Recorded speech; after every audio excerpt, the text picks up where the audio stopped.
गांव कालापाठा की सीमाओं से परे, जहां जीवन थम सा जाता है और रात का सन्नाटा आत्मा को भी कंपा दे, वहां स्थित था एक पुराना, उजाड़ और अभिशप्त श्मशान।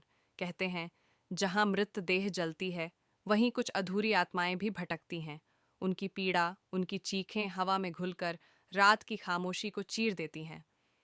इस श्मशान का इतिहास रहस्यमय था, लेकिन उसका सबसे भयानक पहलू थी भूतिया चुड़ैल, जो वहां हर अमावस की रात को दिखाई देती थी। सदियों पहले उसी गांव में एक स्त्री रहती थी। नाम था चंद्रलेखा। वह अत्यंत सुंदर थी, किंतु उसका सौंदर्य ही उसकी मृत्यु का कारण बना। गांव के कुछ पाखंडी तांत्रिकों ने उसे डायन ठहराकर श्मशान में जिंदा जला दिया। उस दिन आकाश पर काले बादलों का अंधकार छाया और अग्नि की लपटों में उसके करुण क्रंदन गांव की हर दीवार से टकराकर लौट आए।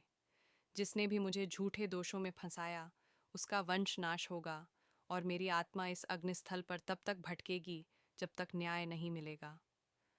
उस दिन के बाद से गांव के आसपास अनहोनी घटनाएं घटने लगीं।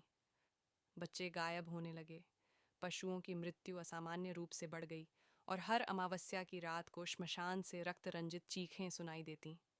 लोग कहते, एक लंबी औरत जिसके पैरों की दिशा उलटी है, सफ़ेद जली हुई साड़ी में, बाल बिखरे हुए और आंखें लाल अंगारों जैसी चमकती हैं, श्मशान में विचरती है। अर्जुन, एक युवा पत्रकार जिसने पारलौकिक घटनाओं पर काफ़ी लिखा था, गांव में रिसर्च करने आया। उसने गांव वालों की बातों को अंधविश्वास समझा और ठान लिया कि वह रात को श्मशान जाकर सबूत लेकर आएगा। अर्जुन ने कैमरा, टॉर्च और रिकॉर्डर के साथ रात 12 बजे श्मशान की ओर प्रस्थान किया। हर कदम के साथ हवाओं की सरसराहट तेज होती गई, टॉर्च की रोशनी धीमी पड़ने लगी और चारों ओर धुंध छा गई। श्मशान के मध्य में एक अधजला चिता धीमी लपटों के साथ जल रही थी, जबकि उस दिन किसी का अंतिम संस्कार नहीं हुआ था। अर्जुन ने कैमरा चालू किया और जैसे ही उसने एक पेड़ के पीछे देखा, वहां वह थी, चंद्रलेखा की आत्मा। उसकी आंखों से खून टपक रहा था, उसके होठों से एक मुस्कान फैल रही थी, विकृत और भयावह।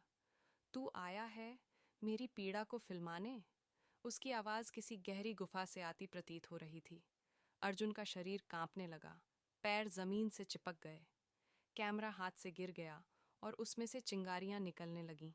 अर्जुन किसी तरह जान बचाकर गांव के बुजुर्ग तांत्रिक गणेश बाबा के पास पहुंचा। उन्होंने बताया कि चंद्रलेखा की आत्मा तभी शांत होगी जब उसे न्याय मिलेगा। अर्जुन ने गांव के लोगों से सच्चाई उजागर करवाई। पुराने राजपत्रों, तांत्रिकों के गुप्त अभिलेखों और पुरानी कथाओं को जोड़कर उसने सिद्ध किया कि चंद्रलेखा निर्दोष थी। उसने एक विशेष अनुष्ठान कराया, चंद्रलेखा की समाधि बनवाई और वहां दीप प्रज्वलित किए। उस रात पहली बार अमावस के श्मशान में शांति थी। न कोई चीख, न लाल आंखें, न जली हुई साड़ी की सरसराहट। आज भी अर्जुन की लिखी किताब श्मशान की चुड़ैल एक बेस्ट सेलर है, लेकिन कहते हैं, जो भी उसे पढ़कर श्मशान की सच्चाई जानना चाहता है, उसके सपनों में एक सफ़ेद साड़ी वाली औरत आती है और पूछती है, क्या तू भी न्याय देगा या मेरी भूख बनेगा? अगर चाहो तो मैं इस कहानी का अगला भाग भी लिख सकता हूँ, जैसे कि चुड़ैल की आत्मा लौट आई या श्मशान में एक और आत्मा जाग गई। बताओ, कैसा लगा?